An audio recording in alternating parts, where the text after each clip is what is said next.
Yeah, so like every year, this year there were a couple of campaigns that have stood out so far during my judging process. The first one is Naming the Invisible by Telenor. I think the birth certificate and registration initiative was quite good in the social good category.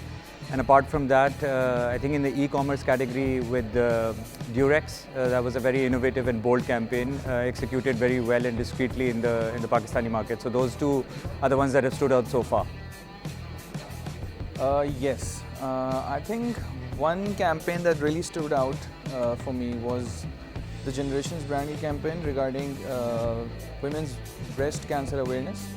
I think it stood out really well in terms of everything, the creatives, the communication, and it was under the heading of media innovation. And what really stood out in that campaign was that the product which they were, promoting was a medium itself in terms of communicating their message. So I think it was a brilliant campaign, very well executed, and it definitely deserves an award from my side. Yeah. The Telenor campaign, Naming the Unnaming, I think I must say it's a great campaign where the brand take an initiative to transform the life of the peoples in the rural market, especially once come to the birth certificate, all those things. So that's the great campaign from Telenor.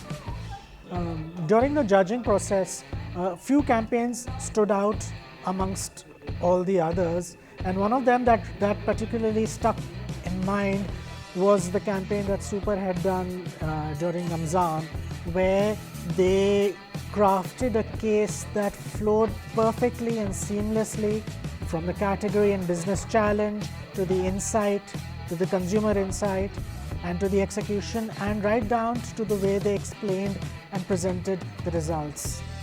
It ended up being a case that was easy and simple to understand and yet beautifully crafted, and a case where there was absolutely no debate in the room about the impact and effectiveness. So for me, a lot of the entries came out interesting. One entry that I do remember in particular was by Ariel for the campaign Work for Home. I think they were able to take a very good insight of what's been happening at the houses post-COVID with people working from home, and they were able to take that and come up with something fresh, right? So that's something very different from other brands, very clutter breaking. So I really liked that, and I liked how they connected it with their product. It wasn't something they just wanted to talk about, but they managed to get a good linkage with the product itself. So I really enjoyed that part.